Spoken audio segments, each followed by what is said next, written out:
हाँ बेटा, बीच में वो थोड़ा सा रुक गया था वीडियो। देखिए आगे। अब इसमें हमने आपको बताया कि इसमें विरोधाभास कैसे है।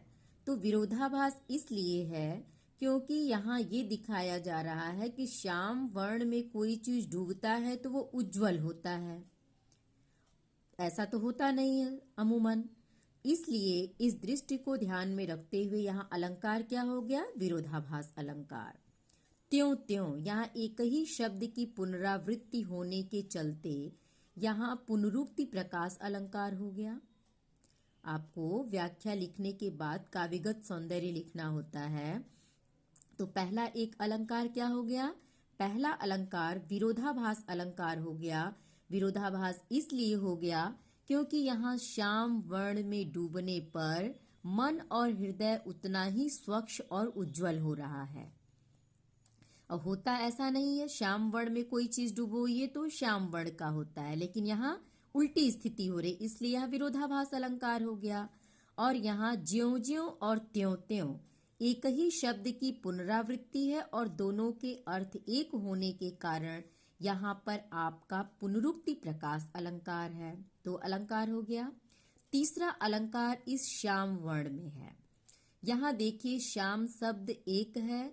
इस श्याम के दो अर्थ हैं। एक श्याम का अर्थ श्री कृष्ण के लिए है और दूसरे श्याम का अर्थ यहाँ सांवले रंग से है। एक श्याम का मतलब श्री कृष्ण, दूसरा श्याम का मतलब काले रंग से है। तो इस तरह से यहाँ एक श्लेष अलंकार भी हो गया। काव्यगत सौंदर्य के अंतर्गत इसमें 3 अलंकार आपको समझ में आया। कोई और होई, यहाँ तुकबंदी के चलते अनुप्रास अलंकार की भी छटा है। अनुप्रास के जो 5 भेद होते हैं उस 5 भेदों में ये आपको आएगा 10th में। अभी उसके 5 भेद नहीं पढ़ाए गए हैं, वो आपको 11th में बताया जाएगा। और दूसरी चीज, अगर आपसे छंद पूछा जाए कि इसमें छंद क्या है, तो यहाँ दोहा छंद है। यहाँ देखिए गुरु, यहाँ लघु लघु गुरु गुरु, यहाँ भी आपका गुरु और लघु क्योंकि आधाता इससे जुड़ा हुआ है। और यहाँ गुरु 2 3 4 5 6 7 8 9 10 11 12 13, इस तरह से पहली पंक्ति में आपकी 13 मात्राएं हो गई और दूसरी में आपकी 11 होंगी। 1 2 3 4 5 6 7 8 9 10 11। ये तो छंद आपको हम आप बता ही चुके हैं। फिर आज एक वीडियो आपको भेज देंगे, उसी को एक बार देख लीजिएगा कैसे मात्रा लगाना है। 2-3 दिन पहले का ही आपको बता के समझाए हैं। इस तरह से यहाँ क्या हो गया? आपका दोहा छंद हो गया क्योंकि दोहा के पहले और तीसरे चरण में, प्रथम और तृतीय चरण में 13 मात्राएं, द्वितीय और चतुर्थ चरण में 11 मात्राएं होती हैं, इसलिए यहाँ दोहा छंद हो गया। तो काव्यगत सौंदर्य में छंद क्या हो गया? दोहा। अलंकार हो गया आपका कौन सा? विरोधाभास अलंकार। पुनरुक्ति प्रकाश अलंकार। श्याम के चलते 2 अर्थ होने के चलते यहाँ श्लेष अलंकार। श्लेष की क्या परिभाषा है?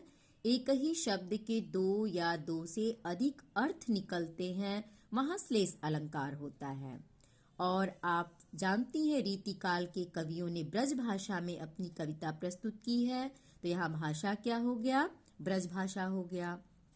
अब देखिए जो श्याम रंग में डूबना है, यहाँ श्याम रंग में डूबना, तो श्याम रंग में डूबना यहाँ लाक्षणिक प्रयोग है जिसका तात्पर्य क्या है? अनुरक्त होना होता है। ये श्याम रंग में डूबना ये लाक्षणिक प्रयोग है। तो इसमें इसका मतलब क्या होता है? श्याम रंग में डूबने का मतलब अनुरक्त होना, श्री कृष्ण की भक्ति में डूबना। और शब्द शक्ति इस तरह से यहाँ लक्षणा शब्द शक्ति हो गई। गुण आपका यहाँ क्या हो जाएगा? देखिए माधुरी गुण होगा और शब्द शक्ति क्या हो गई? आपकी लक्षणा हो गई। तो ये अब मैं उम्मीद करती हूँ कि आप भली भांति इसकी व्याख्या इसके काव्यगत सौंदर्य के साथ आप समझ गई होंगी। अब नीचे भी हम लोग देख लेते हैं। बसय बुराई जास तन ताही को सन्मानु, भलो भलो कही छोड़िए खोटे ग्रह जप दानु। यहाँ भी देखिए, यहाँ भी मुझे लगता है दोहा ही छंद है। यहाँ लघु गुरु लघु गुरु गुरु लघु, गुरु लघु और यहाँ भी दोनों लघु होगा। 1 2 3 4 5 6 7 8 9 10 11 12 13। प्रथम पंक्ति में 13 मात्राएं, इसमें भी आपकी 13 मात्राएं हो जाएंगी। 2 3 4 5 6 7 8 9 10 11 12 13 मात्रा लगाना आपको बताया है, अच्छे से आप देखिएगा। इस तरह से यहाँ भी आपका दोहा छंद ही है। अब इसकी व्याख्या हम देखेंगे। यहाँ देखिए, कवि ये कहना चाहते हैं कि जो बुरी प्रवृत्ति वाला इंसान होता है, अर्थात जिसके बुरे विचार बुरे भाव होते, दुष्ट प्रवृत्ति का होता है, उस दुष्ट प्रवृत्ति का लोग बड़ा सम्मान करते हैं। इसलिए नहीं कि वो आदर सम्मान आंतरिक दृष्टि से दी जाए, इसलिए कि इस दुष्ट से उलझ करके अपने आप को टेंशन में डालने से अच्छा है कि इस जो कहे चुपचाप वहां से हट जाना ही अच्छा है। जैसा देखिए क्या उदाहरण लक्षण के द्वारा कैसे उसको स्पष्ट किया गया है। बसे बुराई जासु तन ताही कोसन मानू। अब यहाँ बिहारी जी क्या कहते हैं कि जो जिस व्यक्ति के मन और हृदय में बुराई का वास होता है, ताही कोसन मानू, लोग उसका आदर और सम्मान करते हैं। ठीक वैसे ही जैसे भलो भलो कही छोड़िए खोटे ग्रह जप दानू। जो सीधे साधे हमारे ग्रह होते हैं, उस ग्रहों के लिए न हम कोई दान करते हैं, न कोई पूजा कराते हैं, न ग्रह की शांति कराते हैं। लेकिन जो खोटे किस्म के ग्रह होते हैं, जैसे शनि ग्रह, राहु ग्रह, केतु ग्रह, मंगल ग्रह, जो ज्योतिष लोग होते हैं कहते हैं ये खोटे प्रवृत्ति के ग्रह हैं जो हमारा अनिष्ट कर सकते हैं। तो इन खोटे प्रवृत्ति के ग्रहों की शांति के लिए हम पूजा करते हैं, जप करते हैं, दान देते हैं उनके भय के कारण। तो अब यहाँ देखिए लक्षणा शब्द शक्ति भी हो गई, क्योंकि लक्षण के रूप में ग्रह का उदाहरण दिया है।